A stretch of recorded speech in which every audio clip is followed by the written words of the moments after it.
একজন ইমানদার ব্যক্তির কাছে ইমানের চাইতে অমূল্য সম্পদ আর দ্বিতীয়টা হতে পারে? একজন ইমানদার ব্যক্তি তার টাকা পয়সা ধন দৌলত গাড়ি বাড়ি প্রভাব প্রতিপত্তি সবকিছু হারিয়ে সে যদি নিঃস্ব হয়েও অন্ধকার কবরে চলে যায়, ওই ব্যক্তি জাহান্নামে যাওয়ার কথা কোরআনেও নাই হাদিসেও নাই, আছে কি? কিন্তু একজন ব্যক্তি সে যদি ঈমান হারা হয়ে মারা যায়, তার টাকা পয়সা ধন দৌলত গাড়ি বাড়ি সব কিছু যদি থাকে, ওই ব্যক্তি জান্নাতে যাওয়া দূরের কথা জান্নাতের ঘ্রাণ পর্যন্ত ওই ব্যক্তি পাবে না, ঠিক কিনা? কারণ তার ঈমান নাই।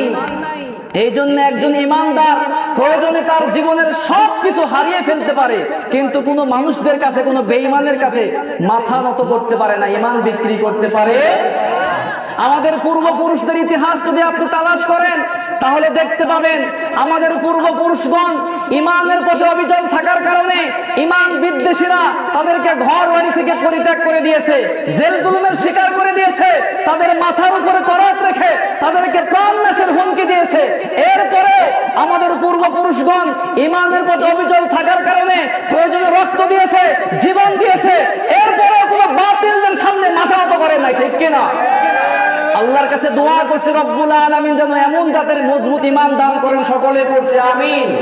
আমার ভাইয়েরা, আমরা যখন কালেমা পড়ে মুসলমান হয়েছি, আমাদের মতো আরো একজন ভাই আফ্রিকার জঙ্গলের মধ্যেও থেকে যদি কালেমা পড়ে মুসলমান হয়ে যায়, সে আমার ঈমানি সম্পর্কের ভাই হয়ে যায়, ঠিক কিনা? আর ঈমানি সম্পর্ক এটা হচ্ছে রক্তের সম্পর্কের চাইতে মজবুত নাকি দুর্বল? জোরে বলতে হবে, মজবুত নাকি দুর্বল? আমার ভাইয়েরা, আমরা মুসলমানরা হলাম একে অপরের ভাই ভাই। কি আল্লাহ রাব্বুল আলামিন সুন্দর করে বলতেছেন, ইন্নামাল মুমিনুনা ইখওয়া, নিশ্চয় মুমিনের সাথে মুমিনের সম্পর্ক হবে ভাইয়ের সম্পর্ক।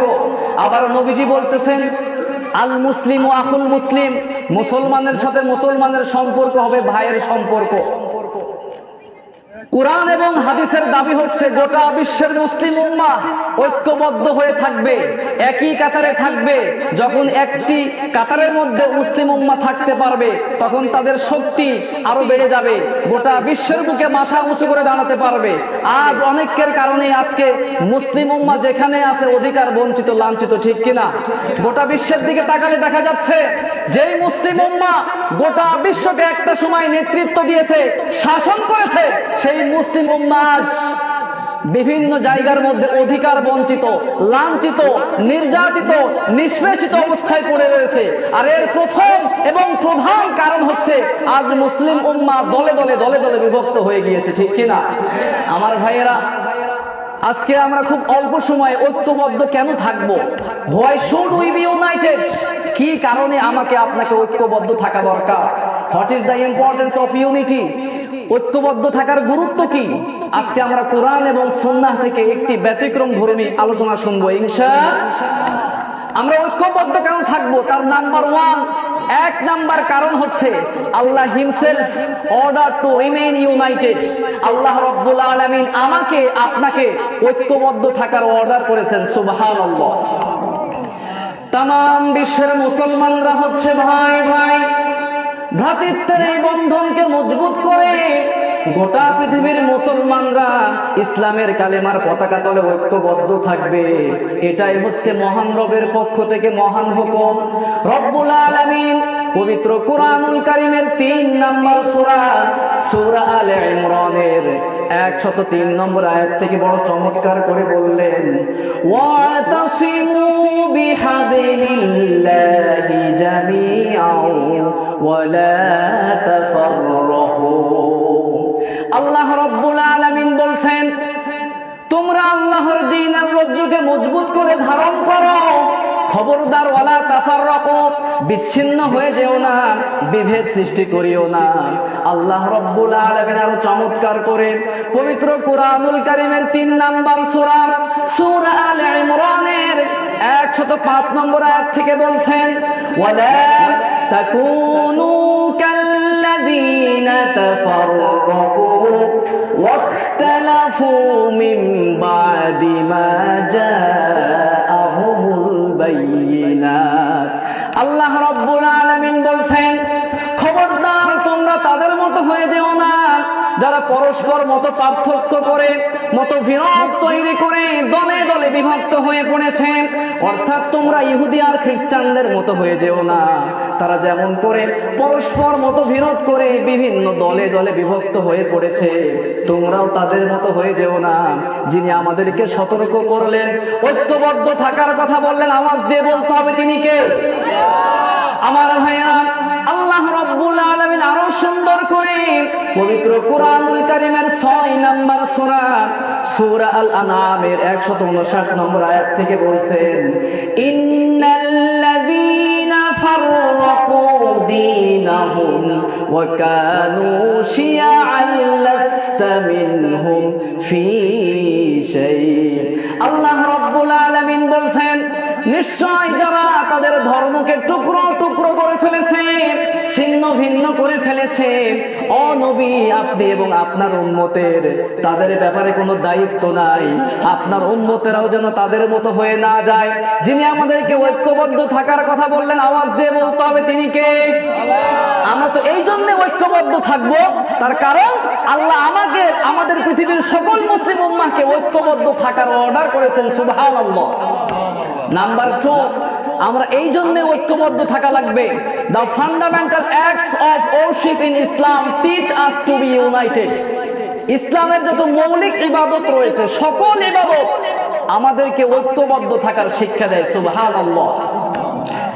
ইসলামের যত মৌলিক ইবাদত রয়েছে, সকল ইবাদতগুলো আমাদের সকলকে ঐক্যবদ্ধ থাকার শিক্ষা দিচ্ছে। ইসলামের মধ্যে সবচাইতে গুরুত্বপূর্ণ ইবাদতের নাম হচ্ছে নামাজ। আর এই নামাজকে রব্বুল আলামিন একা একা আদায় করার জন্য ফরজ করেন নাই। সবচাইতে বড় গুরুত্বপূর্ণ ইবাদত হচ্ছে নামাজ, কারণ নবীজি বলেছেন, as-salatu hiya ra'sul ইবাদা, নামাজ হচ্ছে সকল ইবাদতের মাথা, সকল ইবাদতের মূল। আর এই নামাজকে আমরা যখন আদায় করি, একাকী আদায় করি নাকি? কথা বলেন। এই নামাজকে আমরা যখন আদায় করি, পাশাপাশি কাছাকাছি দাঁড়িয়ে যাই, জামাতবদ্ধ হয়ে দাঁড়িয়ে যাই, কারণ আল্লাহ রাব্বুল আলামিন কি চমৎকার করে বলেছেন, ওয়া আকিমুস সালাতা ওয়া আতুজ যাকাতা ওয়ারকাউ মা'আর রাকিঈন। আল্লাহ রাব্বুল আলামিন বলছেন, আর তোমরা নামাজ প্রতিষ্ঠা করো, যাকাত প্রদান করো এবং রুকুকারীদের সঙ্গে রুকু করো। এই জন্য আমরা যখন নামাজের জন্য মসজিদে চলে যাই, মসজিদে যাওয়ার পরে আমার আপনার মধ্যে কোনো ধরনের দলাদলি থাকে নাকি? কথা বলেন। কোনো রেষারেষি থাকে নাকি? নামাজের জন্য আমরা যখন চলে যাই, এমন কোনো মানুষ বলে নাকি আমার দল এখন ক্ষমতায় আছে, আমি থাকবো সামনের কাতারে, বাকিরা সবাই চলে যাও পিছনের কাতারে? এমন কথা কেউ কখনো বলে নাকি? কেউ কখনো বলে না। নামাজ যখন শুরু হয়ে যায়, দেখা যায় বিএনপির পাশে জামাতের ভাই, চরমনায়ের ভাই, আমেলিকের ভাই, তাবলিকের ভাই, কওমির ভাই, আলিয়ার ভাই। কি সুন্দর একটা দৃশ্য নামাজের সময় দেখা যায়, ঠিক কিনা? নামাজের সময় আমরা দেখতে পাই ধনীর পাশে গরিব, গরিবের পাশে ধনী, সাদার পাশে কালো, লম্বার পাশে খাটো, এইভাবে করে সুন্দর করে ঐক্যবদ্ধ হয়ে নামাজে দাঁড়িয়ে যায়। আবার যারা আপনারা বাইতুল্লাহ গিয়েছেন, আপনারা দেখেছেন কিছু সংখ্যক মানুষ নামাজ শুরু হওয়ার পূর্বে বাইতুল্লাহ তাওয়াফ করছেন, আবার কিছু মানুষ সাফা মারওয়া সাই করছেন, আবার কিছু সংখ্যক মানুষ বসে বসে কুরআনুল কারীম রিসাইট করছে, তেলাওয়াত করছে। কিন্তু নামাজ যখন শুরু হয়ে যায়, সব মানুষেরা ঐক্যবদ্ধ হয়ে পাশাপাশি দাঁড়িয়ে যায়, কাতার বন্দী হয়ে দাঁড়িয়ে যায়। আমার ভাইয়েরা, নামাজের সময় যে ঐক্যের একটা সুন্দর নজির আমরা দেখতে পাই, মসজিদের বাহিরেও যদি আমরা ঐক্যের এই নজিরটা দেখাতে পারতাম, গোটা বিশ্বের কাফের কুফাররা ঐক্যবদ্ধ হয়ে মুসলমানদের উপর অ্যাকশন নেওয়ার সাহস করতো না, ঠিক কিনা? মসজিদের ভিতরের ঐক্যের নজির যদি আমরা বাহিরেও দেখাতে পারতাম, গোটা বিশ্বের কাফের কুফাররা ঐক্যবদ্ধ হয়ে ফিলিস্তিনের মুসলমানদেরকে পিছে ফেলার সাহস করতো না, ঠিক কিনা? আমরা যদি আজকে ঐক্যবদ্ধ থাকতে পারতাম, ভারতের দাদা বাবুরাও বাংলাদেশের মানচিত্রের দিকে কুনজর দেওয়ার কোন অবস্থায় সাহস করতো না, ঠিক কিনা? আজকে আমরা ঐক্যবদ্ধ না থাকার কারণেই আমাদের স্বাধীন সার্বভৌম দেশকে নিয়ে চক্রান্ত চলতেছে, ঠিক কিনা? কথা বলেন। তাহলে আপনি এই নামাজ দিয়ে কি শিখলেন? নামাজ তো শুধুমাত্র সেজদা দেওয়ার জন্য রব্বুল আলামিন ফরজ করেন নাই। নামাজ শুধুমাত্র আনুষ্ঠানিক ইবাদতের নাম নয়, এই নামাজ হচ্ছে জীবন প্রশিক্ষণের ইবাদতের নাম। আমার ভাইয়েরা, নামাজের মাধ্যমে আমরা ঐক্যবদ্ধ থাকার শিক্ষা পাচ্ছি। আবার কয়েকটা মাস পরে রমজান মাস এসে যাচ্ছে। এই রমজান মাস আমাকে আপনাকে ঐক্যবদ্ধ থাকার শিক্ষা দেয়। এখন আপনারা বলবেন, হুজুর এটা কিভাবে সম্ভব? এই যে রমজান মাস আসতেছে, এই রমজান মাসও আমাকে আপনাকে ঐক্যবদ্ধ থাকার শিক্ষা দেয়। আমার ভাইয়েরা, একটু বুঝিয়ে বললে বুঝবেন। এই যে রমজান মাস আসতেছে, শুধু মনে হয় এই নারায়ণগঞ্জের মানুষ আমরা রমজান মাসে রোজা রাখি, আর যত অন্যান্য ডিস্ট্রিক্টের লোকেরা আছে তারা মনে হয় অন্যান্য মাসে রমজানের রোজা রাখে। কথা বলেন না কেন? বরং রমজান মাস আসার সাথে সাথে শুধু নারায়ণগঞ্জ কেন, বাংলাদেশ কেন, পৃথিবীর সকল মুসলিম উম্মাহ ঐক্যবদ্ধ হয়ে এই রমজান মাসে ফরজ রোজা রাখে, ঠিক কিনা? তার মানে নামাজ এবং রোজা ঐক্যবদ্ধ থাকার শিক্ষা দিচ্ছে। আবার দেখেন, জিলহজ মাস হচ্ছে হজের মাস। বিষয়টা তো এমন নয় শুধুমাত্র সৌদি আরবের লোকেরাই শুধু জিলহজ মাসে হজ করবে, আর বাংলাদেশের মুসলমানেরা মনে হয় রমজান মাসে হজ করবে। কথা বলেন? বরং সব সামর্থ্যবান মুসলমান জিলহজ মাসে হজ করার জন্য বাইতুল্লাহর দিকে ছুটে যাবে, ঠিক কিনা? তার মানে বুঝলাম, ইসলামের যত মৌলিক ইবাদত রয়েছে সকল ইবাদত গুলো আমাকে আপনাকে ঐক্যবদ্ধ থাকার শিক্ষা দেয়। কিন্তু আজকে আমরা মুসলমানরা ঐক্যের ভিতরে নাই, আছি। কথা বলেন? সামান্য একটু যদি মতের অমিল হয়, অমুক কাফের, অমুক মুনাফেক, আছে না নাই? কথা বলতে হবে। আমার ভাইয়েরা, একটু ব্যতিক্রম ধর্মী আলোচনা মাথার মধ্যে ঢুকান। আজকে আমরা মুসলমানদের মধ্যে দলাদলি এত বেশি হওয়ার কারণে অমুসলিমরা সুযোগ পায়, যখন যারে ধরে তার মানজা পর্যন্ত ভেঙে দিয়ে ছেড়ে দেয়, ঠিক কিনা? অমুসলিমদের সবচাইতে বড় কৌশল হচ্ছে মুসলমানদেরকে কিভাবে সেপারেট করবে, আলাদা করবে, দলে দলে বিভক্ত করবে। আর যখন এটা করতে পারবে, একজনকে ধরবে, শেষ। আপনাদেরকে বোঝানোর জন্য ছোট্ট একটা এক্সাম্পল দেই, তাহলে আরো সহজে বুঝবেন। একজন ব্যক্তির আখের ক্ষেত ছিল। কিসের ক্ষেত? আখরে কি আখ বলেন না কুশায়ের বলেন, উক আখ যেটাই বলেন। তো হঠাৎ করে রাতের বেলা সে তার ক্ষেত দেখার জন্য গেল। যাওয়ার পরে দেখতেছে চোর ঢুকছে 3 জন। কয়জন? 3 জন চোর ঢুকছে। ঢুকার পরে সে চিন্তা করতেছে, এই 3 জনের লগে তো আমি একজন পারবো না। সে মাথার মধ্যে বুদ্ধি আসলো যে কিভাবে এদের সাথে খেলা যায়। সে চিন্তা করতেছে, না, তাদের সঙ্গে চোর, তো চোরের সঙ্গে কিছু না কিছু থাকে, তো থাকে কিনা? আবার 3 জনের লগে একজন মালিক কি পারে নাকি? চিন্তা করতেছে এদের সাথে অন্যভাবে খেলা লাগবে। কিভাবে? এদের সবাইকে একত্র করি। সবাইকে ডাক দিয়ে বলতেছে, তোমাদের সবাইকে আমি দেখে ফেলছি, কেউ পালিয়ে যেও না, সামনে আসো, তোমাদের কিচ্ছু বলবো না, ওয়াদা দিলাম, আসো। 3 জন চলে আসছে চোর সামনে। একজন দেখতেছে আপন চাস্তো ভাই চোর, চুরি করতে ঢুকছে, আর একজন এলাকার ভাই, আর আরেকজন নদীর ওই পার থেকে আসছে চুরি করার জন্য। এখন সে বুদ্ধি আঁটলো, বলতেছে, দেখো, তুমি আমার আপন চাস্তো ভাই, আমার ক্ষেত মানে তোমার ক্ষেত, তুমি খাবা, এটা স্বাভাবিক, সমস্যা নাই। এই যে আমার পাড়া তো চাস্তো ভাই, এলাকার মানুষের তো একটা হক আছে, সেও খেতে পারে, অসুবিধা নাই। কিন্তু তাই বলে ওই নদীর ওই পাশ থেকে এসে এই ছেলে কেমনে খায়? আরে ধর।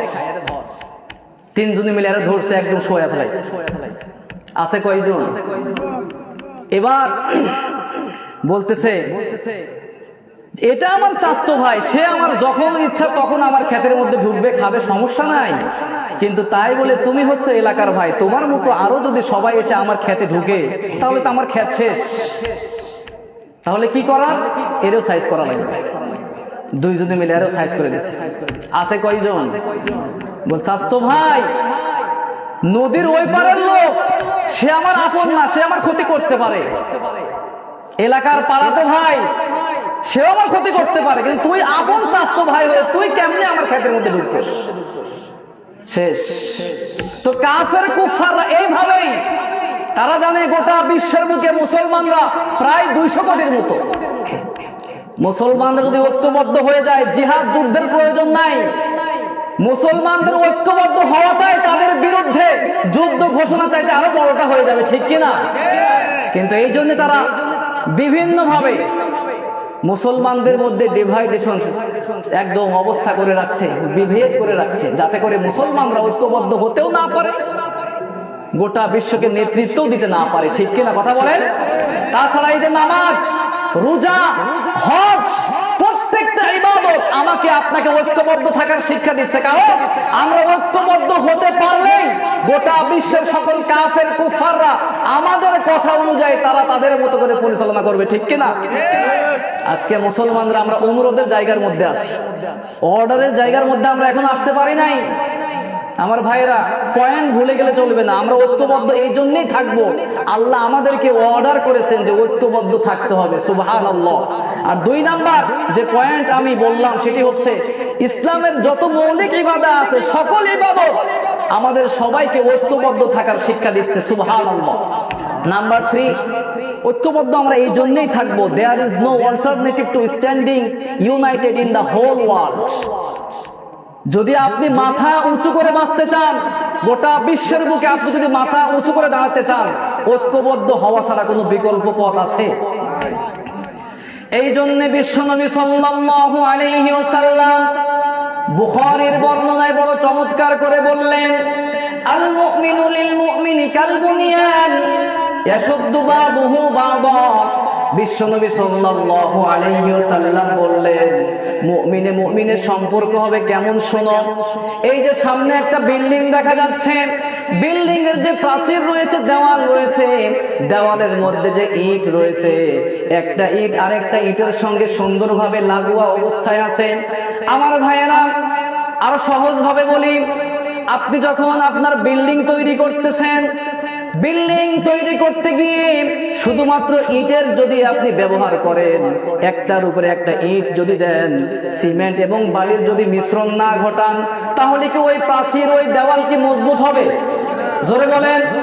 ছোট্ট একটা বাচ্চা ধাক্কা মারলে দেখবেন শেষ। ঠিক কিনা? কিন্তু ওই যে দেওয়াল যদি সিমেন্ট এবং বালির সংমিশ্রণ ঘটিয়ে যদি আপনি প্রাচীর নির্মাণ করেন, ওটা কি ভাঙবে? নবীজি এই কথাই বললেন, তোমাদের সম্পর্ক এরকম দেওয়ালের মতো, প্রাচীরের মতো মজবুত হওয়া লাগবে।